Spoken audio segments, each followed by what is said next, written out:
ಅಪ್ಪಾಜಿ ನಿನ್ನೆ ಸತ್ಯಸಂಧ ತೀರ್ಥರು ಆ ಮಧ್ಯಾರಾಧನೆ ಇತ್ತು. ನಾನು ಆಲ್ಮೋಸ್ಟ್ ಲಾಸ್ಟ್ ಇಯರ್ ಯಾವಾಗೋ ಒಂದ್ಸತಿ ಇನ್ಸ್ಟಾ ಫೀಡ್ ಮೇಲೆ ಒಂದು ವಿಡಿಯೋನಾಗ ಅವ್ರದ್ದು ವಿಷ್ಣು ಸ್ತುತಿದ್ ಒಂದು ಶ್ಲೋಕ ಹಾಕಿದ್ರು.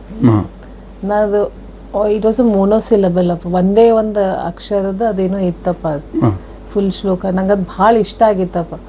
ನಮ್ಮ 4-5 ಮಂದಿ ಕೇಳಿದ್ರೆ ಯಾರಿಗೂ ಗೊತ್ತೇ ಆಗಲಿಲ್ಲ ಯಾವ ಶ್ಲೋಕ. ನಿಮ್ಗೆ ಕೇಳಿದ್ಮೇಲೆ ನೀವು ಹೇಳಿದ್ರಿ ಅದು ವಿಷ್ಣು ಸ್ತುತಿ ಸತ್ಯಸಂಧ ತೀರ್ಥರು ಬರ್ದಿದ್ದಂತೆ. ನಂಗೆ ಆ್ಯಕ್ಚುಲಿ ಅದರ ಅರ್ಥನೂ ಹೇಳಿದ್ರಿ ನೀವು ಆಮೇಲೆ. ನಾನು ಫುಲ್ ಕೇಳೀನಿ, ಬಟ್ ಆ್ಯಸ್ ಯೂಶುವಲ್ ನಂಗೆ ಏನು ನೆನಪಿಲ್ಲ, ಅದ್ರದ್ದೇನು ಅಷ್ಟೇನು ತಲೆಗೆ ಉಳಿದಿಲ್ಲ. ಅದ್ರ 2 ಇನ್ಸ್ಟೆನ್ಸಸ್ ಅದ್ರಾಗಿಂದು ತಲೆಗೆ ಉಳ್ದದ. ಒಂದೇನಂದ್ರೆ ಅವರು ಹೂವು ತಂದಿರ್ತಾರೆ, ಅವರು ಮೂಲ ರಾಮದೇವ್ರಿಗೆ ಏರಿಸ್ತಾರೆ, ದಿಗ್ವಿಜಯ ರಾಮದೇವ್ರಿಗೆ ಏರಿಸ್ತಾರೆ, ಆಮೇಲೆ ವಂಶ ರಾಮಚಂದ್ರ, ಆಮೇಲೆ ಪ್ರಸನ್ನ ವಿಠಲಿಗೆ ಏರಿಸ್ತಾರೆ. ಅದರ ಸೀತಾದೇವಿಗೆ ಏರಿಸ್ಲಿಕ್ಕೆ ಅವ್ರ ಹತ್ರ ಹೂವನೇ ಇರಂಗಿಲ್ಲ. ಸೊ ಈಗೇನು ಮಾಡಬೇಕು, ಈಗ ಸೀತಾದೇವಿ ಮತ್ತು ನನ್ನ ಮೇಲೆ ಸಿಟ್ಟಾಗಬಾರ್ದು ಅಂಥೇಳಿ ದೇವ್ರಿಗೆ ಪ್ರಾರ್ಥನೆ ಮಾಡ್ಕೋತಾರೆ. ಅವಾಗ ರಾಮದೇವರೇ ತಮ್ಮ ಕೈಯಿಂದ ಸೀತಾದೇವಿಗೆ ತಮಗೆ ಏರಿಸಿದ ಹೂವು ಕೊಡ್ತಾರೆ. ಅವಾಗ ಸತ್ಯಸಂಧ ತೀರ್ಥರು ಹೇಳ್ತಾರೆ, ಇದು ನನ್ನ ರಾಮದೇವ್ರೆ, ನೀ ನನ್ನ ಮೇಲೆ ಪ್ರೀತಿ ಇದಕ್ಕೆ ಕೊಟ್ಟಿಯಾ ಅಥವಾ ಸೀತಾದೇವಿ ಮೇಲೆ ಪ್ರೀತಿ ಇದಕ್ಕೆ ಕೊಟ್ಟಿಯಾ ಅಂಥೇಳಿ. It's a very beautiful interpretation ಅಪ್ಪ. ಏನು ಅವ್ರ ಮನಸ್ಸಿನಾಗ ಏನದಾವ್ದು ಏನು ಹಂಚ್ಕೊಂಡಾರಲ್ಲ, ಅದು ಅವ್ರದ್ದು ಡೀಪ್ ಭಕ್ತಿ, ಆಮೇಲೆ ದೇವ್ರ ಜೊತೆಗೆ ಇರೋದು ಆತ್ಮೀಯತೆ ತೋರಿಸ್ತದೆ. ಸೊ ಅದು ನಂಗೆ ಭಾಳ ಇಷ್ಟ ಆಯ್ತು. ಅದೊಂದು ಇನ್ನೊಂದಂದ್ರೆ ಧೀ ಸುತೆ ಅಂತ ಭಾಳ ಸತೆ ಹೇಳ್ತಾರೆ ಅವ್ರು ತಮ್ಮ ಗುರುಗಳಿಗೆ ಧೀ ಅಂತ ಕರೀತಾರಪ್ಪ. ನಮ್ಮ ಪರಂಪರಾ ಬಂದಿದ್ದ ಎಲ್ಲ ಸ್ವಾಮೀಜಿ ಅಥವಾ ನಮ್ಮ ಮಧ್ವ ಪರಂಪರಾ ಬಂದಿದ್ದ ಎಲ್ಲ ಸ್ವಾಮೀಜಿ ಅವರು ಧೀ ಶಕ್ತಿ ಭಾಳ ಜಾಗೃತಿ ಇರ್ತದೆ. ಈಗ ಎಸ್ಪೆಷಲಿ ಈಗ ನಮ್ಮ ಶ್ರೀ ಸತ್ಯಾತ್ಮ ತೀರ್ಥರು ಏನಿದಾರಲ್ಲ, ಅವರಿಗಂತೂ ಎಲ್ಲ ವೇದ, ಉಪನಿಷತ್ತು, ಪುರಾಣ, ಭಾಷ್ಯ, ಸೂತ್ರ, ಟೀಕಾ, ಟಿಪ್ಪಣಿ ಎಲ್ಲ ಮುಖೋದ್ಗತ. ಅಷ್ಟೇ ಅಲ್ಲ, ಅದರೊಳಗೆ ಇರೋದು ಏನು ಮೀನಿಂಗ್ ಅದಲ್ಲ, ಅದನ್ನು ಒಂದು ಶಬ್ದಕ್ಕೆ ಸಾವಿರಾರು ಮೀನಿಂಗ್ ಹೇಳ್ತಾರೆ. ಸೊ ನಾವು ಎಲ್ಲ ಧೀ ಸುತೆಗಳಪ್ಪಾಜಿ. ಅವರು ಸತ್ಯಸಂಧರು ಏನು ಹೇಳ್ತಾರಂದ್ರೆ, ನೀನು ಆ ರಾಕ್ಷಸನ ಮಗ ಪ್ರಹ್ಲಾದಂಗೆ ನೀನು ಅವನಿಗೆ ಉದ್ಧಾರ ಮಾಡ್ದು, ನಾ ಅಂತೂ ಧೀ ಸುತೆ ಇದ್ದೀನಿ, ನಂಗೆ ಯಾಕೆ ನೀವು ಉದ್ಧಾರ ಮಾಡಬಾರ್ದು ಅಂತ. ಸೊ ಇದು ನಮಗೆಲ್ಲರಿಗೂ ಅಪ್ಲಿಕೇಬಲ್. ಅಟ್ಲೀಸ್ಟ್ ನಮ್ಮಂಥವರಿಗೆಲ್ಲ ಯಾರೇನು ತಲೆಗೇನು ಬರೋಂಗಿಲ್ಲ ಅಂಥವರಿಗೆ ನಾವು ಎಲ್ಲ ಧೀಸುತ್ತೆ. ಇದು ಒಂದು ಇನ್ಫ್ಲೂಯೆನ್ಸಿನ ದೇವ್ರು ನಮ್ಮ ಮೇಲೆ ಅನುಗ್ರಹ ಮಾಡಿದ್ರೆ ಏನೋ ಚಾನ್ಸ್ ಅದ ನಾವು ಉದ್ಧಾರ ಆಗಲಿಕ್ಕೆ, ಇಲ್ಲಕ್ರೆ ಇಲ್ಲ. ಸೊ ನಮ್ಗೆ ಸತ್ಯಸಂಧ ತೀರ್ಥರ ಬಗ್ಗೆ ಇನ್ನೊಂದು ಸ್ವಲ್ಪ ಹೇಳ್ಬೋದೇನಪ್ಪಾಜಿ? ಅವಶ್ಯವಾಗಿ ಹೇಳ್ಬೋದು. ಹರಿ ಓಂ. ಕಲ್ಯಾಣಾದ್ಭುತ ಗಾತ್ರಾಯ ಕಾಮಿತಾರ್ಥಪ್ರದಾಯನೆ ಶ್ರೀಮದ್ ವೆಂಕಟನಾಥಾಯ ಶ್ರೀನಿವಾಸಾಯ ತೇ ನಮಃ.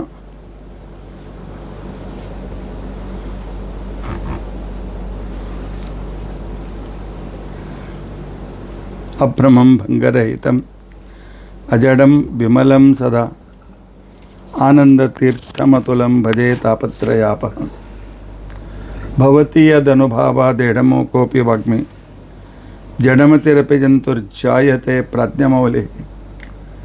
ಸಕಲವಚನಚೇತೋ ದೇವತಾ ಭಾರತೀ ಸಾ ಮಮ ವಚಸಿ ನಿಧತ್ತಾಂ ಸನ್ನಿಧಿಂ ಮಾನಸೇ ಚ. ಅಸ್ಮದ್ಗುರು ಸಮಾರಂಭಾಂ ಟೀಕಾಕೃತ್ಪಾದಮಧ್ಯಗಾಂ ಶ್ರೀಮದಾಚಾರ್ಯಪರ್ಯಂತಾಂ ವಂದೇ ಗುರುಪರಂಪರಾಂ. ವಿಷ್ಣು ಪದಶ್ರಿತ್ ಗೋವ್ರಾತೈಃ ಸ್ವಾಂತಧ್ವಾಂತನಿವಾರಕಃ ಶ್ರೀ ಸತ್ಯಸಂಧ ಸೂರ್ಯೋಯಂ ಭಾಸತಾಂ ನೋ ಹೃದಂಬರೆ. ಈಗ 2 ನಿಮಿಷ ಮೊದಲು ನನ್ನ ಮಗಳು ಶುಭದಾ ಅನಂತಕಟ್ಟಿ ಇಲ್ಲಿ ಊರಿಗೆ ಬಂದಾಗೆಲ್ಲ ನನ್ನನ್ನು ಸುಮ್ಮನೆ ಕೂಡ್ಲಿಕ್ಕೆ ಬಿಡೋದಿಲ್ಲ. ತನ್ನ ಅನೇಕ ಜಿಜ್ಞಾಸೆಗಳನ್ನು ವ್ಯಕ್ತಪಡಿಸ್ತಾಳೆ. ನಿನ್ನೆ ನಮ್ಮ ಬೃಹತಿ ಸಹಸ್ರದ ಬಗ್ಗೆ ಪ್ರಶ್ನೆಗಳನ್ನು ಕೇಳಿದ್ಲು. ಇವತ್ತು ಸತ್ಯಸಂಧ ತೀರ್ಥರ ಉತ್ತರಾರಾಧನೆ. ಅವರ ಚರಿತ್ರ ಮತ್ತು ಅವರು ಮಾಡಿದ ವಿಷ್ಣು ಸ್ತುತಿಯ ಬಗ್ಗೆ ಪ್ರಶ್ನೆಯನ್ನು ಮಾಡಿದ್ದಾಳೆ. ನಿಜವಾಗಿಯೂ ನಾನು ನಿನ್ನೆ ಸತ್ಯಸಂಧರ ಬಗ್ಗೆ ಸತ್ಯಸಂಧರ ಚರಿತ್ರೆ ಹೇಳಬೇಕಾಗಿತ್ತು. ಆದರೆ ಈ ಕಾರ್ಯಕ್ರಮದ ಸಂದರ್ಭದಲ್ಲಿ ಆಗಲಿಲ್ಲ. ನಿಜ ಜ್ಯೇಷ್ಠ ಪ್ರತಿಪದ, ಅಧಿಕ ಜ್ಯೇಷ್ಠದ ಪ್ರತಿಪದೆಯಿಂದ ಪ್ರಾರಂಭವಾದ ಪ್ರತಿಸಹಸ್ರ ಹೋಮದ ಈ 33 ದಿನಗಳಲ್ಲಿ ಆದ ಹೋಮದ ಸಮರ್ಪಣೆ ನಾವು ನಿನ್ನಿನ ದಿವಸ ಭಗವಂತನಿಗೆ ಮಾಡಿದ್ದೇವೆ. ಇವತ್ತಿನಿಂದ 5 ದಿನಗಳವರೆಗೆ, ಅಂದರೆ ರವಿವಾರದವರೆಗೆ ನಮ್ಮ ವಿದ್ಯಾಪೀಠದಲ್ಲಿ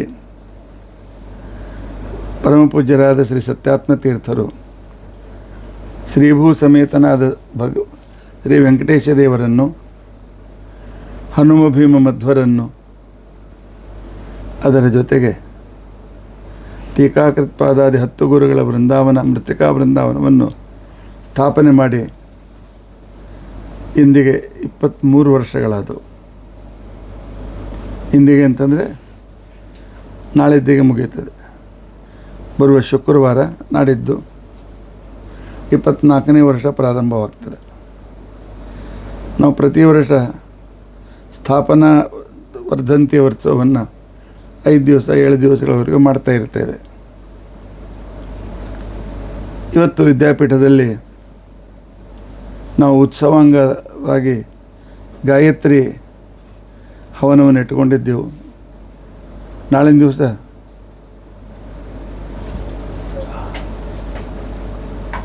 ಧನ್ವಂತರಿ ಹೋಮದ ವಿವರಣೆ ಇದೆ. ಸತ್ಯಬೋಧರ ಬಗ್ಗೆ ಹೇಳಬೇಕು ಅಂತ ತಿಳ್ಕೊಂಡಂತಂದರೆ, ಅವರ ಶಿಷ್ಯರಾಗಿರ್ತಕ್ಕಂಥ ಸತ್ಯವರರು ಅವರನ್ನು ಸ್ತೋತ್ರ ಮಾಡ್ತಾರೆ. ಸತ್ಯಸಂಧರ ಶಿಷ್ಯರು ಸತ್ಯವರರು ಸತ್ಯಸಂಧರನ್ನು ಈ ರೀತಿಯಾಗಿ ಸ್ತೋತ್ರ ಮಾಡ್ತಾರೆ. ವಿಷ್ಣು ಪದಶ್ರಿತ್ ಗೋವ್ರಾತೈ, ಪರಮಾತ್ಮನ ಪಾದಕಮಲವನ್ನು ಆಶ್ರಯಿಸಿದ ಅಸಂಖ್ಯ ವಾಕ್ಯಗಳಿಂದ ಶಬ್ದಗಳಿಂದ ಸ್ವಾಂತಧ್ವಾಂತ ನಿವಾರಕ, ನಮ್ಮ ಹೃದಯದಲ್ಲಿ ಅಡಗಿದ ಅಜ್ಞಾನವೆಂಬ ಕತ್ತಲೆಯನ್ನು ದೂರ ಮಾಡುವ ಸೂರ್ಯ ಅಂದರೆ ಶ್ರೀ ಸತ್ಯಸಂಧ ಸೂರ್ಯೋಯಂ, ಸತ್ಯಸಂಧರು ಅಂತಕ್ಕಂತಹ ಸೂರ್ಯರು ನನ್ನ ಹೃದಯ ಮಂದಿರದಲ್ಲಿ ಯಾವಾಗಲೂ ಉದಿತವಾಗಿಯೇ ಇರಲಿ, ಯಾವಾಗಲೂ ಪ್ರಕಾಶವನ್ನು ಬೀರ್ತಾನೇ ಇರಲಿ ಅಂತೇಳಿ ಪ್ರಾರ್ಥನೆ ಮಾಡಿದ್ದಾರೆ. ಅಂದರೆ ಸತ್ಯಸಂಧರು ತಾವಿರುವಾಗ ಅನೇಕ ಗ್ರಂಥಗಳ ರಚನೆಯನ್ನು ಮಾಡ್ತಾ ಎಲ್ಲರ ಅಜ್ಞಾನವನ್ನು ದೂರ ಮಾಡಿದ್ದಾರೆ ಅಂಥೇಳಿ ಅವರ ಶಿಷ್ಯರು ಇಲ್ಲಿ ವರ್ಣನೆ ಮಾಡಿದ್ದಾರೆ. ಸತ್ಯಸಂಧರ ಬಗ್ಗೆ ಹೇಳಬೇಕು ಅಂತಂದರೆ, ಸತ್ಯಸಂಧ ತೀರ್ಥರು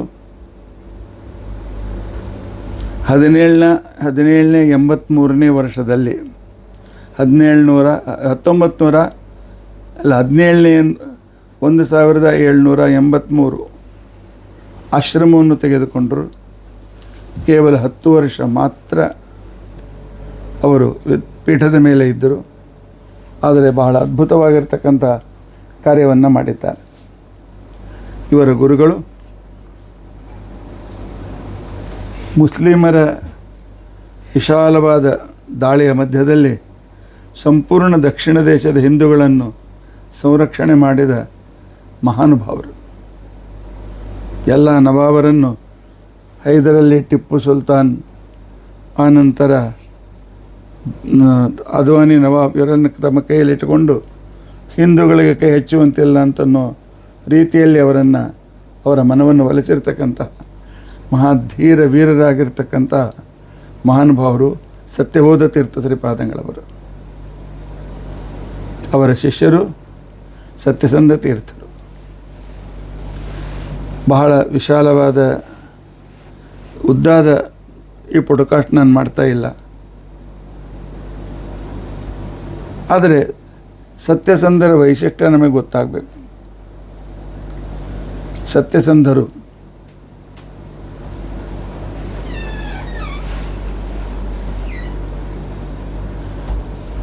ಇವರು ಸತ್ಯಬೋಧರ ಶಿಷ್ಯರು ಅಂತ ಆಗಲೇ ನಾನು ಹೇಳಿದೆ. ಇವರ ಪೂರ್ವಾಶ್ರಮದ ಹೆಸರು ಹಾವೇರಿ ರಾಮಾಚಾರ್ಯರು ಅಂತೇಳಿ. ಸತ್ಯಬೋಧರ ಸೇವೆಯನ್ನು ಅಸೀಮಿತವಾದ ರೀತಿಯಲ್ಲಿ ಅತಿಯಾದ ಭಕ್ತಿಯಲ್ಲಿ ಮಾಡಿರ್ತಕ್ಕಂಥ ವ್ಯಕ್ತಿಗಳು ಅಷ್ಟೇ ಮಹಾವಿದ್ವಾಂಸರು. ಸತ್ಯಬೋಧರಿಗೆ ಯಾವಾಗ ತಾವು ವೃಂದಾವನಸ್ಥರಾಗಬೇಕು ಅಂತ ತಿಳ್ಕೊಂಡಂತೇಳಿ ಬಯಕೆ ಆಯಿತು, ಆಗ ನನ್ನ ಉತ್ತರಾಧಿಕಾರಿ ಯಾರು, ಈ ಮಠದ ಮಹಿಮೆಯನ್ನು ಬೆಳೆಸ್ಕೊಂಡು ಹೋಗ್ತಕ್ಕಂಥವ್ರು ಯಾರು ಅಂತನ್ನುವ ಒಂದು ಸಂದರ್ಭ ಬಂದಾಗ ಆ ಕಾಲದಲ್ಲಿ ತಮ್ಮ ಶಿಷ್ಯ ಹಾವೇರಿ ರಾಮಾಚಾರ್ಯರೇ ಇದಕ್ಕೆ ಬಹಳ ಯೋಗ್ಯರು ಅಂತ ತಿಳ್ಕೊಂಡಂತೇಳಿ ನಿಶ್ಚಯ ಮಾಡಿ ಅವರಿಗೆ ಕಾಯನ್ನು ಕೊಟ್ಟರು. ಸನ್ಯಾಸ ಆಶ್ರಮ ತೆಗೆದುಕೊಳ್ಳಬೇಕಾದ್ರೆ ಪೂರ್ವ ವಿಧಿವಿಧಾನಗಳು ಅಂತೇನಿದ್ದವು ಅದೆಲ್ಲವೂ ಮುಗಿಯಿತು. ಸನ್ಯಾಸ ಕೊಟ್ಟು ಅವರಿಗೆ ಪ್ರಣವ ಮಂತ್ರೋಪದೇಶವನ್ನು ಮಾಡಿದರು. ಪ್ರಣವ ಮಂತ್ರೋಪದೇಶ ಮಾಡಿದ ನಂತರ ಆಗ ಅವರು ತಮ್ಮ ಅಪರೋಕ್ಷ ಜ್ಞಾನಿಗಳು, ತ್ರಿಕಾಲಜ್ಞಾನಿಗಳು ತಮ್ಮ ಶಿಷ್ಯರಿಗೆ ಸತ್ಯಸಂಧ ಅಂತೇಳಿ ಹೆಸರನ್ನು ಇಟ್ಟ ನಂತರ ಅವರ ಆಯುಷ್ಯದ ಕಡೆಗೆ ನೋಡಿದರೆ ಇನ್ನು ಕೆಲವೇ ದಿವಸ ಅವರ ಆಯುಷ್ಯ ಇತ್ತು. ಆಗ ಸತ್ಯಬೋಧರು ಅವರಿಗೆ ತಮ್ಮ 12 ವರ್ಷ ಆಯುಷ್ಯವನ್ನು ಕೊಡಬೇಕು ಅಂತೇಳಿ ಮನಸ್ಸಿನಲ್ಲಿ ವಿಚಾರ ಮಾಡಿದರು. ಅದರ ಜೊತೆಯಲ್ಲಿ ಪರಮಾತ್ಮ ನಿನ್ನ ಇಚ್ಛೆ ಇದ್ದಂತೆ ಆಗಲಿ ಅಂತ ತಿಳ್ಕೊಂಡಂತೇಳಿ 12 ಬಟ್ಟಲುಗಳನ್ನು ತರಿಸಿದರು, ಬೆಳ್ಳಿಯ ಬಟ್ಟಲುಗಳನ್ನು. ಅದರಲ್ಲಿ 12 ಬಟ್ಟಲು ನೀರನ್ನು ತುಂಬಿಸಿದರು. ಅದರಲ್ಲಿ ತಮ್ಮ ಆಯುಷ್ಯವನ್ನು ಅನುಸಂಧಾನ ಮಾಡಿದರು.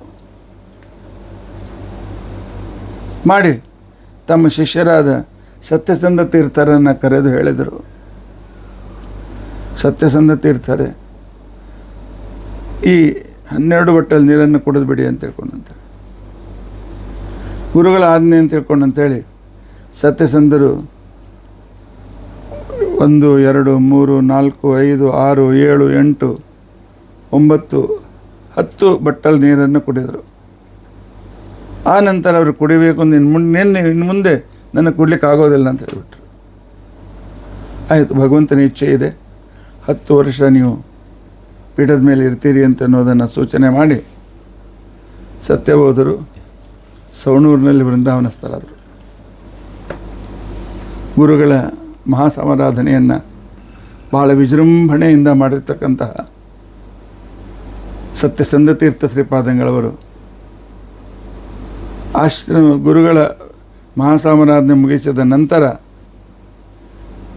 ಅವರ ಆರಾಧ್ಯ ದೇವತೆ ಪಾಂಡುರಂಗ ವಿಠಲ, ಅದಕ್ಕೋಸ್ಕರ ಪಾಂಡುರಂಗ ವಿಠಲನ ದರ್ಶನ ಪಡೆಯುವುದಕ್ಕೋಸ್ಕರ ಪಂಢರಪುರಕ್ಕೆ ಬಂದಿದ್ದಾರೆ. ಪಂಢರಪುರಕ್ಕೆ ಬಂದಿರತಕ್ಕಂಥ ಸಂದರ್ಭದಲ್ಲಿ ಪರಮಾತ್ಮ ಬಾರಪ್ಪ ದರ್ಶನ ಕೊಡು ಅಂತ ತಿಳ್ಕೊಂಡಂತೇಳಿ ಕೇಳಿದ್ದಾರೆ. ಬೆಳಗ್ಗೆ ಮುದ್ರೆ ಕೊಡುವಾಗ ಅನೇಕ ಜನ ಮುದ್ರೆ ಸಾಲಿನಲ್ಲಿ ನಿಂತಿದ್ದರು.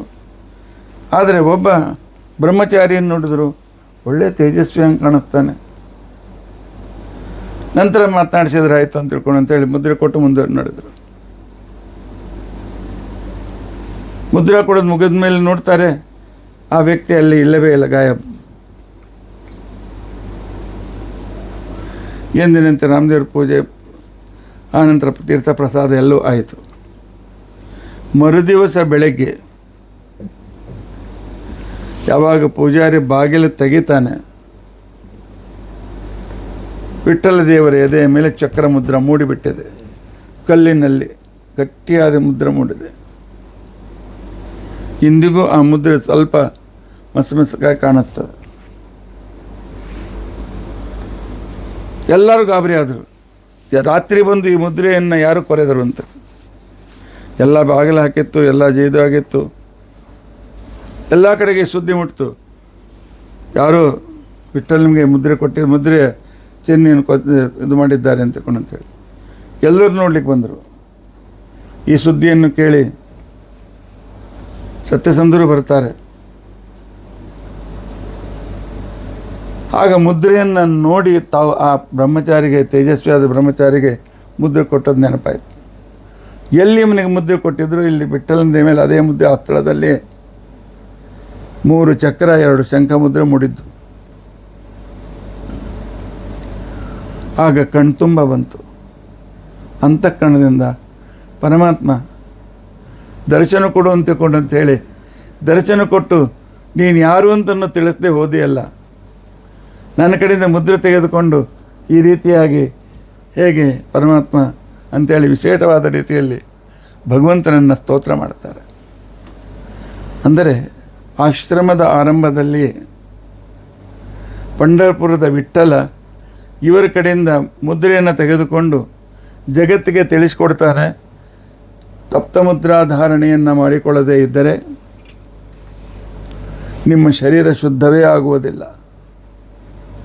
ನಿಮ್ಮ ಶರೀರದಲ್ಲಿ ಭಗವಂತನ ಸನ್ನಿಧಾನ ಬರೋದಿಲ್ಲ ಅಂತನ್ನುವುದನ್ನು ಜಗತ್ತಿಗೆ ಪರಮಾತ್ಮ ತಿಳಿಸಿಕೊಟ್ಟಿದ್ದಾನೆ. ಅಲ್ಲಿಂದ ಸಂಚಾರ ಕ್ರಮದಿಂದ ಸತ್ಯಸಂಧ ತೀರ್ಥರು ಗಯೆಗೆ ಬಂದಿದ್ದಾರೆ. ಗಯೆಗೆ ಬಂದಿರತಕ್ಕಂಥ ಸಂದರ್ಭದಲ್ಲಿ ಸತ್ಯಬೋಧ ತೀರ್ಥರು ಮೊದಲೇ ಅವರನ್ನು ಶಿಷ್ಯರನ್ನಾಗಿ ಮಾಡಿಕೊಂಡಿದ್ದರು. ಆದರೂ ಅವರೆಲ್ಲರಿಗೂ ನಾವು ಬ್ರಹ್ಮದೇವರ ಮಾನಸ ಪುತ್ರರು, ನಾವು ಬೇಕಾದ ರೀತಿಯಲ್ಲಿ ಮಾಡಬಹುದು, ಜನರ ಮಾತು ಕೇಳ್ತಾರೆ ಅಂತೇಳಿ ಆ ಗಯಾವಾಡರೆಲ್ಲ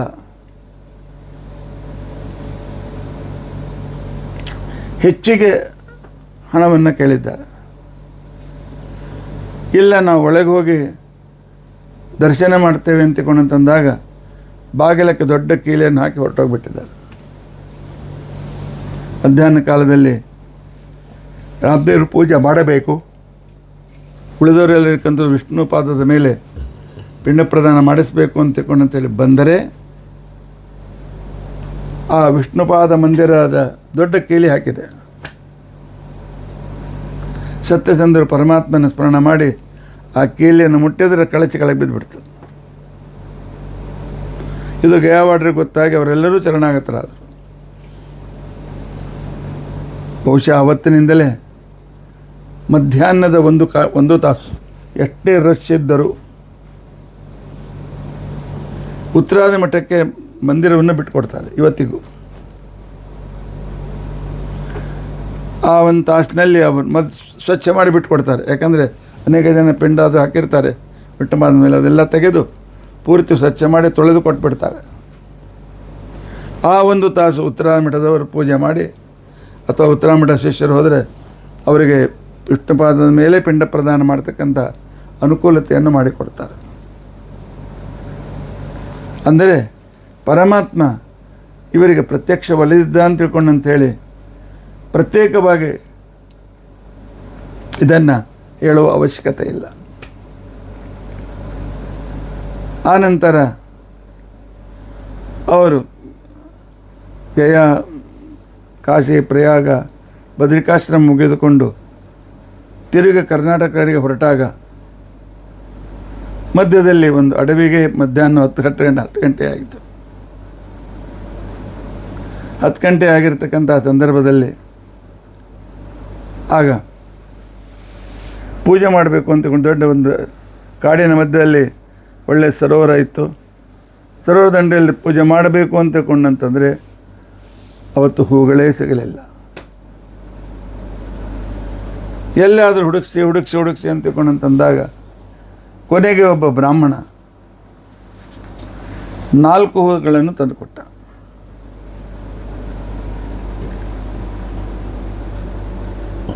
ಆಗ ಅವರಿಗಿಲ್ಲ, ಮತ್ತು ಮಠದ ಮುಖ್ಯ ದೇವತೆಗಳು ದಿಗ್ವಿಜಯರಾಮದೇವರು, ಮೂಲರಾಮದೇವರು, ಸೀತಾದೇವಿ, ವಂಶ ರಾಮದೇವರು, ಮತ್ತು ವಿಠ್ಠಲ ದೇವರು. ಆಯಿತು, ಲಕ್ಷ್ಮೀದೇವಿಗೆ ಕ್ಷಮೆ ಕೇಳಿದ್ರಾಯ್ತು ಅಂತೇಳಿ ಕೊನೆಗೆ 4 ಸಿಕ್ಕುವಲ್ಲ ದೇವರು ಕಳಿಸ್ಕೊಟ್ಟ ಅಂತೇಳಿ 4 ಕಮಲದ ಹೂವುಗಳು ಬಂದಿದ್ದವು.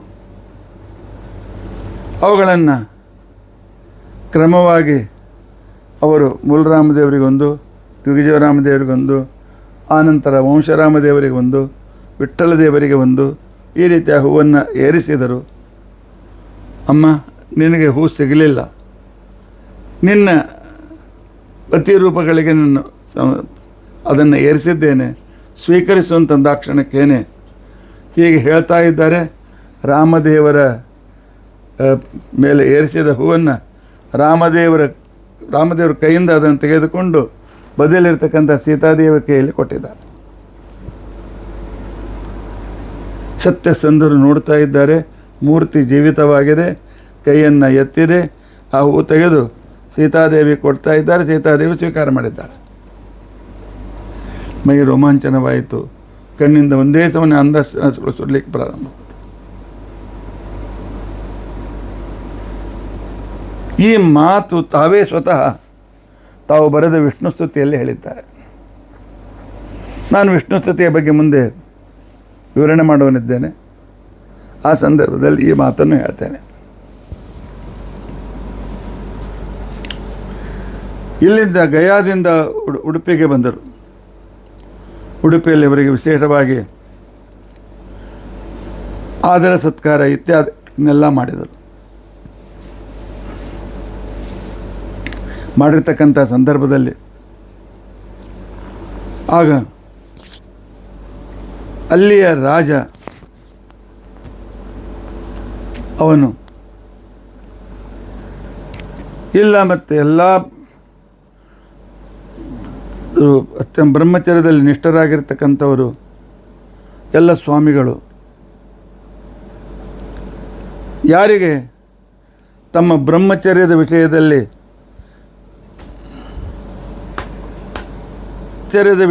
ಯಾರಿಗೆ ನಿರ್ಧಾರ ಇದೆ,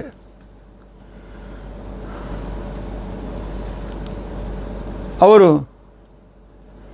ಅಗ್ನಿಯಲ್ಲಿ ತಮ್ಮ ಲಂಗೋಟಿಯನ್ನು ಹಾಕಲಿ ಅಂತ, ಕಪ್ಪುಯಿನವನ್ನು ಹಾಕಲಿ ಅಂತೇಳಿ ಅವನು ಆಹ್ವಾನ ಮಾಡಿದ. ಉಳಿದವರು ಹಿಂದೆ ಮುಂದೆ ನೋಡಿದರು, ಅಥವಾ ಆ ದಿವಸ ಪರಮಾತ್ಮನಿಗೆ ಇವರ ಮಹಿಮೆಯನ್ನು ತೋರಿಸಬೇಕಾಗಿತ್ತು ಅನ್ನೋ ಯಾರಿಗೆ ಗೊತ್ತು.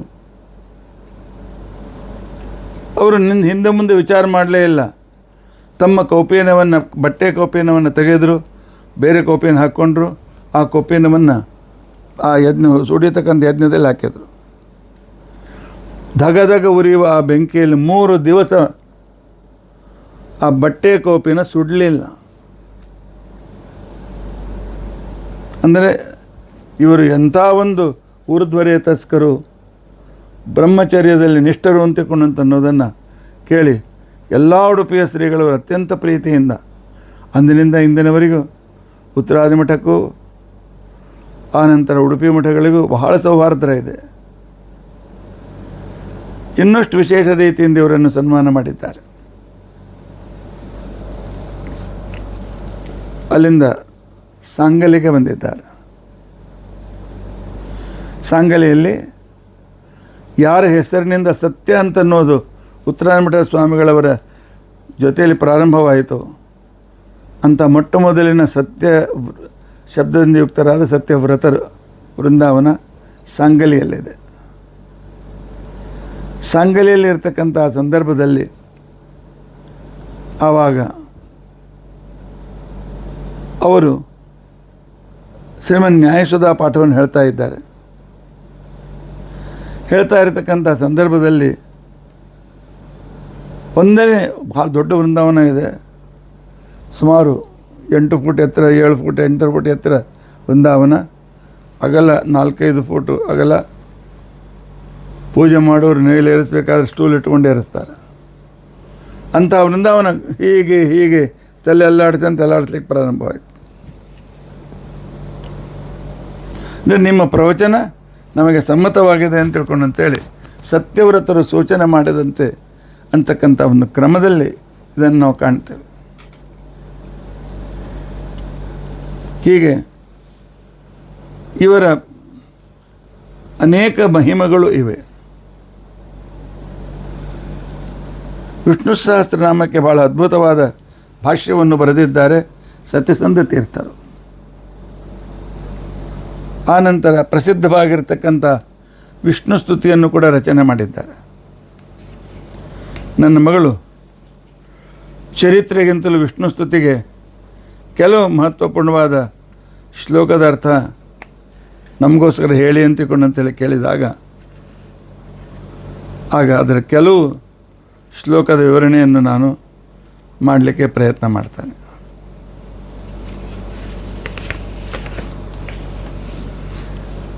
ಭಗವಂತನನ್ನು ಒಲಿಸಬೇಕಾಗಿದ್ದರೆ ಪರಮಾತ್ಮನಲ್ಲಿಯೂ ವಾಯುದೇವರಲ್ಲಿಯೂ ವಿಶೇಷ ಭಕ್ತಿಯನ್ನು ಮಾಡಬೇಕು. ಯಾಕೆ ಅಂತಕೊಂಡಂತಂದರೆ ವಾಯುದೇವರ ಅಂತರ್ಗತನಾಗೇ ಪರಮಾತ್ಮ ಯಾವಾಗಲೂ ಒಲಿತಾನೆ. ಆದರೆ ಅವರಂತಾರೆ, ಹೌದಪ್ಪ, ನಿನ್ನ ಮೇಲೆ ನನಗೆ ವಿಶೇಷ ಭಕ್ತಿ ಮಾಡಲಿಲ್ಲ, ನಾನು ನಿನ್ನ ಮಗನ ಮೇಲೂ ವಿಶೇಷವಾದ ಭಕ್ತಿ ಮಾಡಲಿಲ್ಲ, ಆದರೂ ಕೂಡ ನೀನು ನನ್ನ ಮೇಲೆ ನೀನು ಒಲಿಯಲೇಬೇಕು. ಯಾಕೆ? ನನ್ನ ಗುರುಗಳು ನಿನ್ನ ಭಕ್ತರು.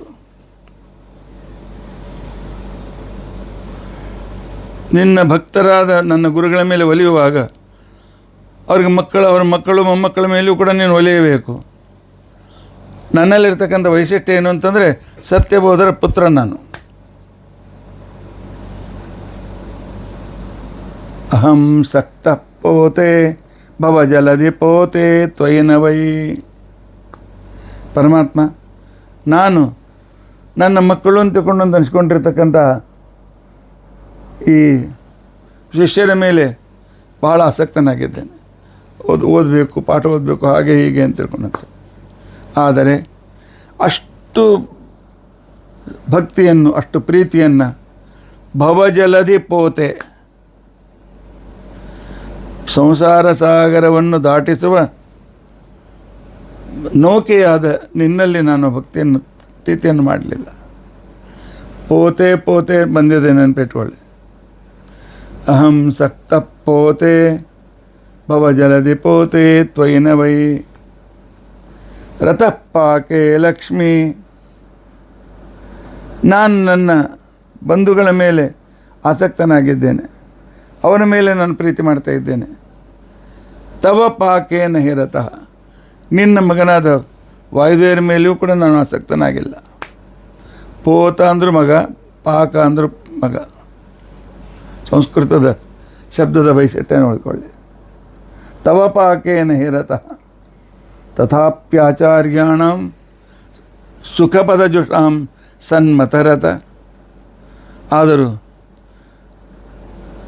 ಶ್ರೀಮನ್ ಮಧ್ವಾಚಾರ್ಯರ ಒಳ್ಳೆಯ ಮತದಲ್ಲಿ ನಾನು ಆಸಕ್ತನಾಗಿದ್ದೇನೆ. ಇಂಥ ನನ್ನನ್ನು ನೀನು ಉದ್ಧಾರ ಮಾಡುವುದು ಅತ್ಯಂತ ಅವಶ್ಯಕ ಇದೆ ಅಂತ ತಿಳ್ಕೊಂಡಂತೇಳಿ ನಿನ್ನನ್ನು ನಾನು ಪ್ರಾರ್ಥನೆ ಮಾಡ್ತಾ ಇದ್ದೇನೆ ಪರಮಾತ್ಮ ಅಂತ ತಿಳ್ಕೊಂಡು.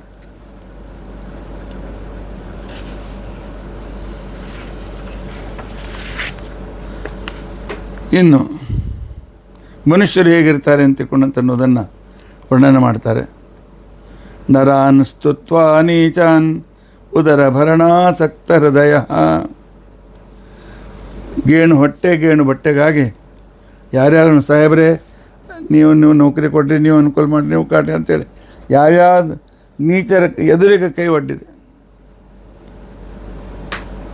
ಆದರೆ ಪರಮಾತ್ಮ ಅಲ್ಲಿ ಆಸಕ್ತನಾದ ನಾನು ದಯೋಧಾರಾಧಾರ ಅಮರ ವರನು ತತ್ವತ್ಪದಯುಗಂ. ಮಹಾತ್ ಕರುಣಾಶೀಲನಾದ ಉದಾರ ಕರುಣಾ ಸಮುದ್ರನಂತೆ ಇರುವ ಮಹಾದೇವತೆಗಳಿಂದ ಸ್ತುತ್ಯನಾದ ನಿನ್ನ ಪಾದಕಮಲದಲ್ಲಿ ಮಾತ್ರ ನನ್ನ ಪ್ರೀತಿಯನ್ನು ಬೆಳೆಸಿಕೊಳ್ಳಿಲ್ಲ ಅಂತಕೊಂಡಿದ್ದಾನೆ. ನವಾ ವಂದೇ ವಿಷ್ಣು ತದಪಿ ಭವವಾರೀಶ ಪತಿತಂ. ಪರಮಾತ್ಮ, ಭವಸಮುದ್ರದಲ್ಲಿ ನಾನು ಪತಿತನಾಗಿದ್ದೇನೆ, ಆದ್ದರಿಂದ ಇಂಥ ತಪ್ಪು ನನ್ನಿಂದ ಆಗಿದೆ. ಆದ್ದರಿಂದಾಗಿ ನನ್ನ ಅಜ್ಞಾನವೆಂಬ ಈ ಸಂಪೂರ್ಣ ಕತ್ತಲೆಯನ್ನು ದೂರ ಮಾಡಿ ನನ್ನನ್ನು ನೀನು ಸಂರಕ್ಷಣೆ ಮಾಡು ಅಂತ ತಿಳ್ಕೊಂಡು ಅಂತೇಳಿ ಕೇಳ್ಕೊಳ್ತಾ ಇದ್ದಾರೆ. ಇನ್ನು ರಾಜರ ವ್ಯವಹಾರ ನನಗೆ ಗೊತ್ತಿದೆ ಪರಮಾತ್ಮ. ರಾಜರು ತಮ್ಮ ಮಂತ್ರಿ, ಸೇನಾಪತಿ, ತಮ್ಮ ಅಧೀನದಲ್ಲಿರ್ತಕ್ಕಂಥ ಸೈನಿಕರು ಅವರ ಮೇಲೆ ಕರುಣೆ ಮಾಡಿದಂತೆ ಅವ್ರ ಮಕ್ಕಳ ಮೇಲೂ ಕೂಡ ಕರುಣೆ ಮಾಡ್ತಾರೆ. ನಾನು ಇಂಥ ಮಂತ್ರಿ ಮದ ಅಂತ ಆಯ್ತಪ್ಪ ಬಾಬಾ ಅಂದ್ಕೊಂಡು ಅಂತೇಳಿ ಮರ್ಯಾದೆಯಿಂದ ಅವನು ಅನುಗ್ರಹ ಮಾಡ್ತಾರೆ. ಆದ್ದರಿಂದ ಅದರಂತೆ ಅವರು ಗುಣಹೀನರಾದರೂ ಅವ್ರ ಮೇಲೆ ಸ್ವಲ್ಪ ಕರುಣತೆಯನ್ನು ತೋರಿಸ್ತಾರೆ. ಹರೇ ರಾಜಾನೋಮಿ ಸ್ವಭಟ ತನಯಾನ್ ದೋಷ ನಿಲಯಾನ್. ಈ ರಾಜರು ತಮ್ಮ ಸೇನಾಪತಿಗಳ ಮಂತ್ರಿಗಳ ಮಕ್ಕಳು ಅವರು ತಪ್ಪು ಮಾಡಿದ್ದರೂ ಕೂಡ ಸೌವ ಇತಿಮತಿಯುತಾ, ಇವರು ನಮ್ಮ ಸೇನಾಪತಿಗಳ ಸಂಬಂಧಿಕರು, ಮಂತ್ರಿ ಸಂಬಂಧಿಕರು ಅಂತ ತಿಳ್ಕೊಂಡು ಅಂತೇಳಿ ಸದಯಾ ಪಾಂತೆ ಅವರನ್ನು ಸಂರಕ್ಷಣೆ ಮಾಡ್ತಾರೆ. ಇನ್ನು ನನ್ನ ಗುರುಗಳಾದ ಸತ್ಯಬೋಧ ತೀರ್ಥರು ಮದಾರ್ಯ ಆಬಾಲ್ಯಂ, ನನ್ನ ಗುರುಗಳಾಗಿರ್ತಕ್ಕಂಥ ಸತ್ಯಬೋಧರು ಬಾಲ್ಯತನದಿಂದಲೂ ಕೂಡ ತವ ಭಜನ ಸಂಸಕ್ತ ಹೃದಯ, ನಿನ್ನ ಭಜನೆ ನಿನ್ನ ಪೂಜೆಯಲ್ಲಿ ಸಂಪೂರ್ಣ ಆಸಕ್ತರಾಗಿದ್ದರು. ಜಹುರ್ ನಿದ್ರಾಂ ತೇಷಾಂ, ನೀನು ಧ್ಯಾನ ಮಾಡ್ತಾ ಮಾಡ್ತಾ ಎಷ್ಟೋ ದಿವಸ ಮಲ್ಕೊಳ್ಳೇ ಇಲ್ಲ ಅವರು. ಯಾಕೆಂದ್ರೆ ಸತ್ಯಬೋಧರು ವಿಷಬಾಧೆಯನ್ನು ದೂರ ಮಾಡಲಿಕ್ಕೆ ರಾತ್ರಿ ಪೂರ್ತಿ ಎಚ್ಚರ ಇರ್ತಾಯಿದ್ರು. ಅದನ್ನು ಸೂಚನೆ ಮಾಡ್ತಾ ಇದ್ದಾರೆ. ನಿನಗೋಸ್ಕರ, ನಿನ್ನ ಪೂಜೆಗೋಸ್ಕರ ರಾತ್ರಿ ಅಲ್ಲಿರ್ತಕ್ಕಂಥ ನಿದ್ರೆಯನ್ನು ಕೂಡ ಬಿಟ್ಟರು. ಅಂಥವರ ವಿನಯ, ಅಂಥವರ ಮಗ ನಾನು. ಆದ್ದರಿಂದಾಗಿ ನಿನ್ನಲ್ಲಿಂದ ಯೋಗ್ಯತೆ ಇಲ್ಲಪ್ಪ ಅಂತಂದು ನನಗೆ ಬೈ ಪರವಾಗಿಲ್ಲ. ಆದರೆ ನನ್ನ ಗುರುಗಳ ಮಗ ಅಂತ ತಿಳ್ಕೊಂಡಂತನ್ನಾದರೂ ನನ್ನ ಮೇಲೆ ವಿಶೇಷವಾದ ಕರುಣೆಯನ್ನು ತೋರಿಸು ಅಂತ ತಿಳ್ಕೊಂಡು ಅಂತೇಳಿ ಪ್ರತ್ಯೇಕವಾಗಿ ಗುರುಗಳ ಮಹಾತ್ಮೆಯನ್ನು ಹೇಳ್ತಾ ವರ್ಣನೆ ಮಾಡ್ತಾರೆ.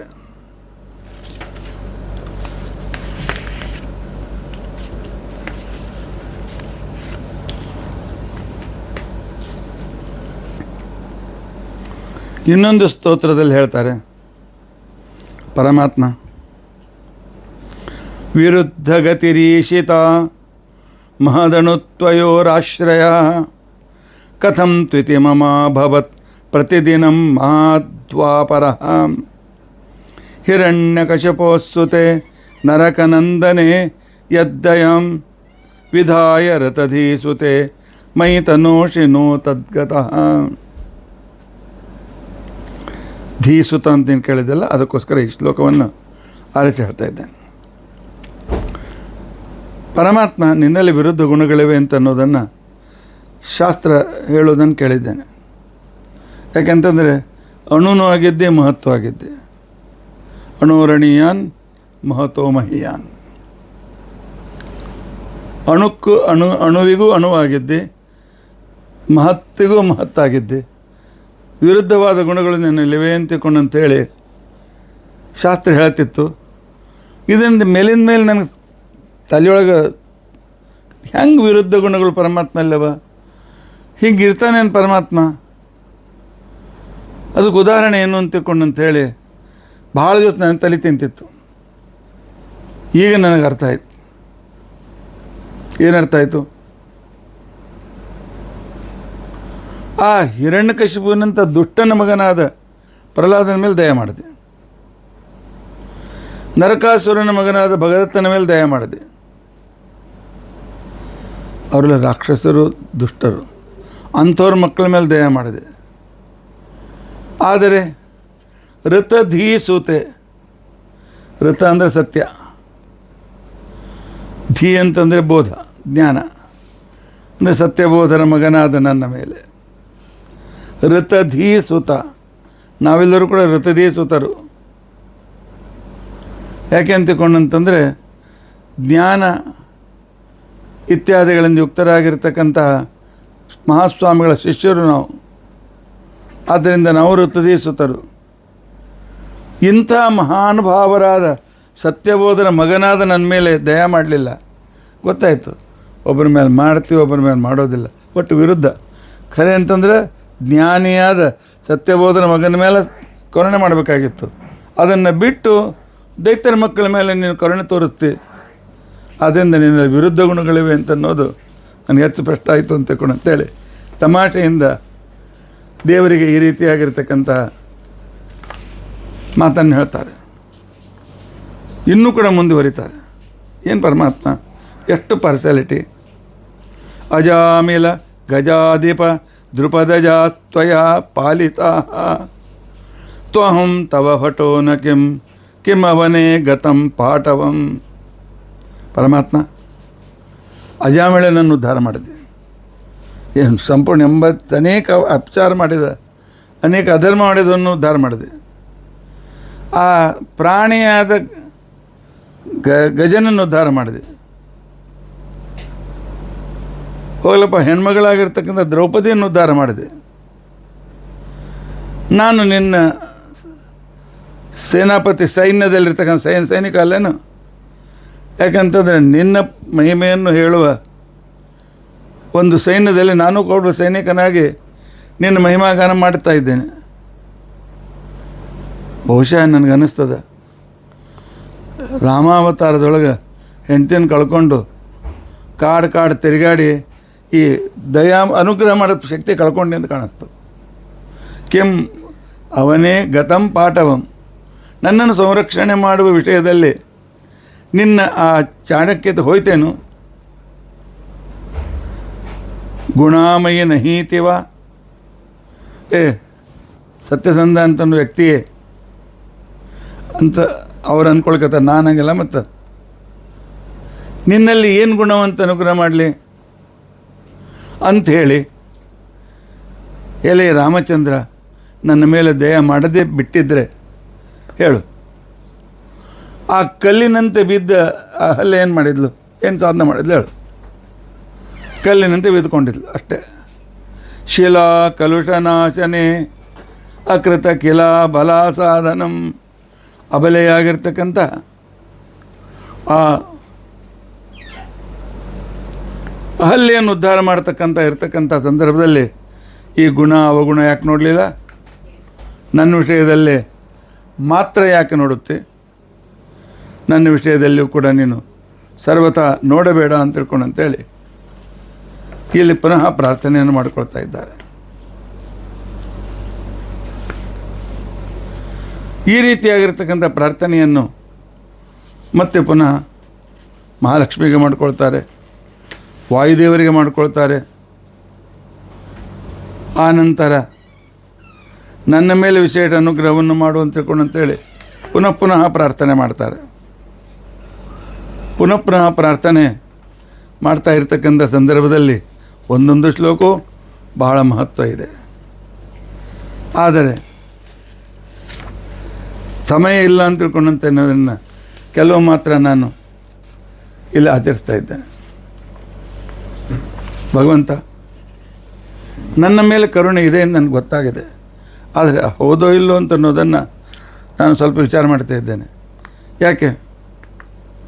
ತಾತ ಶ್ರೀರಾಮಮೂರ್ತಿ ಅಮಲ ಕಮಲತೋಭ್ಯರ್ಚ್ಯ ಮಾತುರ್ನ ಶಿಷ್ಟಂ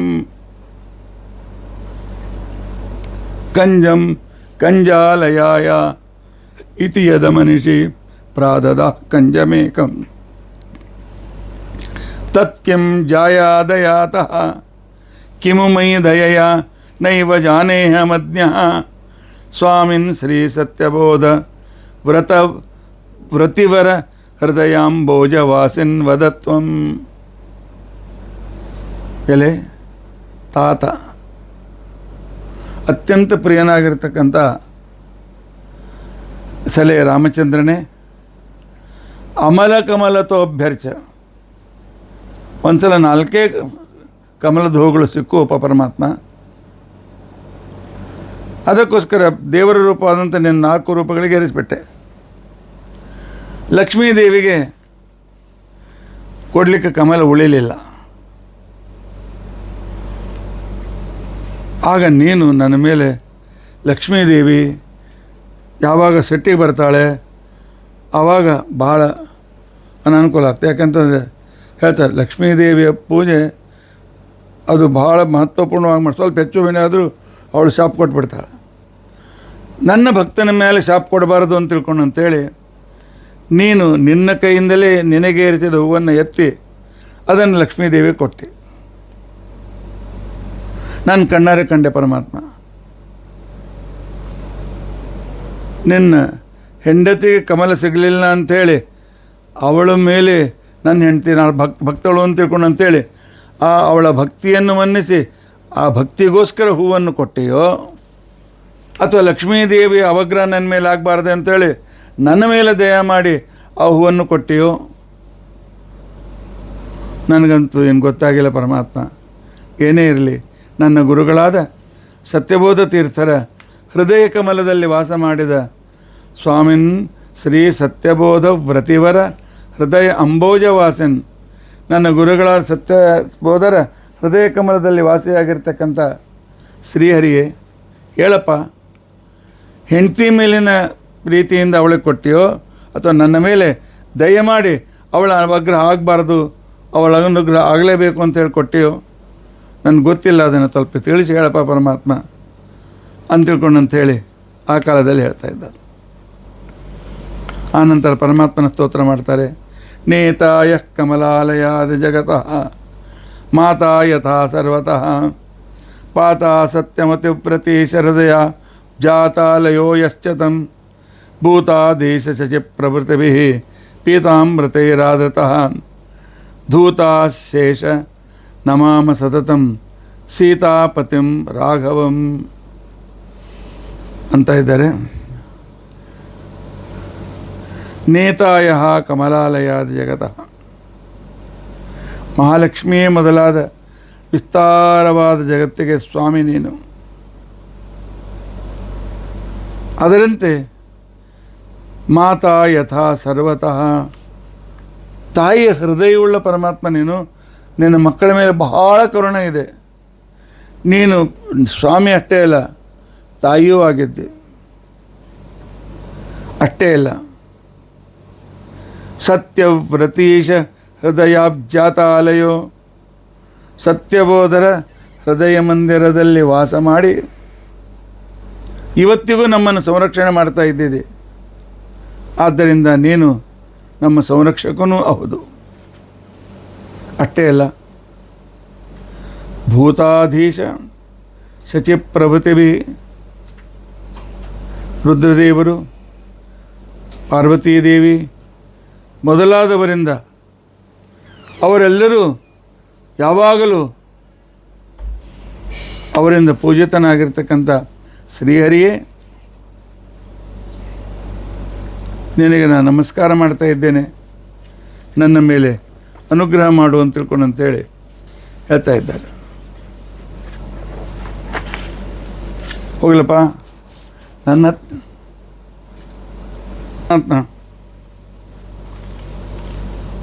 ನನ್ನನ್ನು ಪೂರ್ತಿ ಹೊಗಳು ಆಮೇಲೆ ಅನುಗ್ರಹ ಮಾಡು ಅಂತಂತೀಯ. ನಿನ್ನ ಪೂರ್ತಿ ಹೊಗಳಲಿಕ್ಕೆ ಯಾರಿಗೆ ಸಾಧ್ಯ ಇದಪ್ಪ ಹೇಳು? ಕಮಲಾ ಮಹಿಳಾ, ನಿನ್ನ ಹೆಂಡತಿ ಮಹಾಲಕ್ಷ್ಮೀ ದೇವಿ, ಆಕೇನೂ ಇನ್ನು ಪೂರ್ತಿ ನನ್ನ ಸ್ತೋತ್ರ ಮಾಡಲಿಕ್ಕಾಗಿಲ್ಲ. ಇನ್ನು ಮಗ ಅಬ್ಜಜಾತಃ, ಆ ಬ್ರಹ್ಮದೇವರು ನಿನ್ನ ಮಗ ಒಂದೇ ಸಮನೆ ಕಮಲದ ಮೇಲೆ ಕೂತ್ಕೊಂಡು ನಿನ್ನ ವೇದ 4 ಮುಖದಿಂದ ನಿನ್ನ ಸ್ತೋತ್ರ ಮಾಡ್ತಾ ಇದ್ದಾನೆ, ಮಾಡಲಿಕ್ಕಾಗಿಲ್ಲ. ನಾನು ಪೌತ್ರ ಹೋಗಿಲ್ಲಪ್ಪ.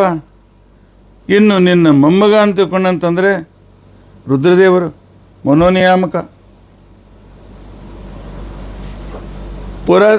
ಪುರ ಶಾಸ್ತ್ರವನ್ನೇ ಲೇಖ, ಇನ್ನು ಕಿರೀಟ ಧರಿಸಿದ ಅನೇಕ ದೇವತೆಗಳು ನಿನ್ನ ಸೇವಕರು. ತವಯಸ್ಯ ಭಟ ನಮತ್ಕಿರೀಟ ಪುರುಟಾಭಾಂಬರ, ಪರಮಾತ್ಮ ಪೀತಾಂಬರವನ್ನು ಧರಿಸಿದ ಪರಮಾತ್ಮ, ಬಂಗಾರದಂತಿರ್ತಕ್ಕಂಥ ಪರಮಾತ್ಮ, ಸಂಸ್ಥವೀತ ಕಸ್ತ್ವಂ, ಪೂರ್ತಿಯಾಗಿ ನೀನು ಹೊಗಳಕ್ಕೆ ಯಾರಿಗೂ ಸಾಧ್ಯವಿಲ್ಲ. ಆದರೂ ಅವ್ರ ಮೇಲೆ ಅನುಗ್ರಹ ಮಾಡಿದ್ದೆಲ್ಲ ನನ್ನ ಮೇಲೆ ಮಾಡು. ಅಷ್ಟೇ ಅಲ್ಲ, ನಿನ್ನನ್ನು ಸ್ತೋತ್ರ ಮಾಡಲಿಕ್ಕೆ ಯೋಗ್ಯತೆ ಇಲ್ಲ ಪರಮಾತ್ಮ. ಕೇವಲ ನಿನ್ನ ಹತ್ರ ಬೇಡಿಕೊಳ್ಳೋದನ್ನ ಇಷ್ಟೇ. ವಯಸ್ಸಾಗಿದೆ. ನಮೇ ವಪುಷಿ ಪಾಠವ, ನನ್ನ ಶರೀರದೊಳಗೆ ಉತ್ಸಾಹ ಇಲ್ಲ. ನನ್ನ ನಯನೆ, ಕಣ್ಣು ಚೆನ್ನಾಗಿ ಕಾಣಿಸ್ತಾ ಇಲ್ಲ. ಶಬ್ದಗ್ರಹೆ, ಕಿವಿ ಚೆನ್ನಾಗಿ ಕೇಳಿಸ್ತಾ ಇಲ್ಲ. ಸೀತಾಮಮ ತನೂರು, ನನ್ನ ಕೂದಲು ಬೆಳಗಾಗ್ಯಾವ. ಪ್ರಸಿತಿಲ, ಒಂದೊಂದಾಗಿ ಹಲ್ಲುಗಳು ಬೀಳ್ತಾ ಇವೆ. ತಥಾಪಿ, ಆದರೂ ನಿನ್ನ ಕಡೆಗೆ ಮನಸ್ಸಾಗದೆ ಇನ್ನೂ ವಿಷಯದ ಕಡೆ ಆ ಸುಖ ಬೇಕು, ಈ ಸುಖ ಬೇಕು ಅಂತ ತಿಳ್ಕೊಂಡು ಅಂತೇಳಿ ಮನಸ್ಸು ಬೇರೆ ಕಡೆ ಓಡಾಡ್ತಾ ಇದೆ. ಇದು ತಮ್ಮ ಬಗ್ಗೆ ಹೇಳ್ಕೊಳ್ಳಿಲ್ಲ, ನಮ್ಮ ಬಗ್ಗೆ ಹೇಳ್ತಾ ಇದ್ದಾರೆ.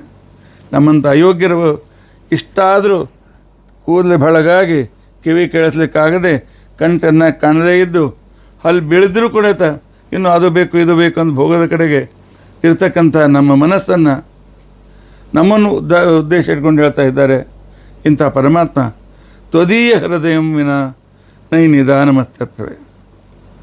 ಪರಮಾತ್ಮ, ನನ್ನೀನು ಸಂಕಲ್ಪ ಮಾಡಿ ಉದ್ಧಾರ ಮಾಡೋ ಅಂತ ನಿಶ್ಚಯ ಮಾಡಿದರೆ ನಾನು ಉದ್ಧರತನಾಗ್ತೇನೆ.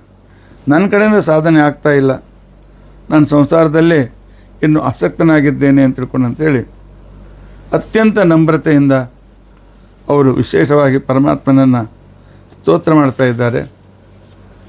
ಈ ರೀತಿಯಾಗಿ ಅವರ ಸ್ತೋತ್ರದ ಶೈಲಿ ಅತ್ಯಂತ ಅದ್ಭುತ, ಅವರ ಮಹಿಮೆ ಅತ್ಯಂತ ಅದ್ಭುತ. ಆನಂತರ ಅವರು ಮಹಿಷಿಯಲ್ಲಿಯೇ ತಮ್ಮ ವೃಂದಾವನ ಆಗಬೇಕು ಅಂತ ಬಯಸ್ತಕ್ಕಂಥವರು. ಸತ್ಯಬೋಧರ ಪೂರ್ವಾಶ್ರಮದ ಸಂಬಂಧಿಯಾದ ಅವರಿಗೆ ಆಶ್ರಮವನ್ನು ಕೊಟ್ಟು ಸತ್ಯವರ ತೀರ್ಥರು ಅಂತೇಳಿ ಅವರಿಗೆ ತಮ್ಮ ಉತ್ತರಾಧಿಕಾರಿಯನ್ನಾಗ ಮಾಡಿ ಮೇಣೆಯಲ್ಲಿ ಕೂತ್ಕೊಂಡು ಬೇಗನೆ ಮಹಿಷಿ ಕಡೆ ಕರ್ಕೊಂಡು ಹೋಗ್ರಿ ಅಂತಂದಾಗ, ಒಂದು ವೇಳೆ ದಾರಿಯಲ್ಲಿ ನನ್ನ ಪ್ರಾಣೋತ್ಕಮರವಾದರೂ ಕೂಡ ಅದನ್ನು ಅಲ್ಲೇ ನಿಲ್ಲಿಸಬೇಡಿ, ಮಹಿಷಿಗೆ ಹೋಗಿ ವೃಂದಾವನ ಸ್ಥಾಪನೆ ಮಾಡಿ ಅಂತೇಳಿ ತಾವಿದ್ದಾಗಲೇ ಆ ಒಂದು ಕಾಡಿನ ಮಧ್ಯದಲ್ಲಿ ಹೋಗಿ ತಪಸ್ಸನ್ನು ಮಾಡಬೇಕು ಅಂತೇಳಿ ಬಯಸಿದ ಮಹಾನುಭಾವರು ಸತ್ಯಸಂಧ ತೀರ್ಥರು. ಅವರ ಸಂಕ್ಷಿಪ್ತ ಚರಿತ್ರೆ, ಆನಂತರ ಅವರ ವಿಷ್ಣು ಸ್ತುತಿಯಲ್ಲಿರ್ತಕ್ಕಂಥ ವೈಶಿಷ್ಟ್ಯತೆ, ಇದನ್ನು ನಾವು ಅನುಸಂಧಾನ ಮಾಡಬೇಕು. ನಾವು ಕೂಡ ಸತ್ಯಧಿ ಅವರ ಮಕ್ಕಳು, ನಾವು ಕೂಡ ಸತ್ಯಧಿ ಸುತರು. ಯಾಕೆಂತಂದರೆ ಸತ್ಯನಾಮಕನಾಗಿರ್ತಕ್ಕಂಥ ವಾಯುದೇವರ ಅಧ್ಯಾತ್ಮ ಬಂಧುಗಳು ನಾವು. ಆದ್ದರಿಂದಾಗಿ ಪರಮಾತ್ಮ ಸತ್ಯಧಿ ಸುತರಾಗಿರ್ತಕ್ಕಂಥ ನಮ್ಮ ಮೇಲೆಯೂ ಕೂಡ ವಿಶೇಷವಾಗಿ ಅನುಗ್ರಹ ಅಂತೇಳಿ ಪ್ರಾರ್ಥನೆ ಮಾಡ್ತಾ ಈ ವಾಂಗ್ಮಯ ಸೇವೆಯನ್ನು ನಮ್ಮ ಗುರು ಅಂತರ್ಗತ ಭಾರತೀಯ ರಮಣ ಮುಖ್ಯಪ್ರಾಣ ಅಂತರ್ಗತ ಪರಮಾತ್ಮನ ಪಾದದಲ್ಲಿ ಸಮರ್ಪಣೆ ಮಾಡೋಣ. ಶ್ರೀಕೃಷ್ಣ ಅರ್ಪಣಮಸ್ತು. ಶ್ರೀಕೃಷ್ಣ ಅರ್ಪಣಮಸ್ತು.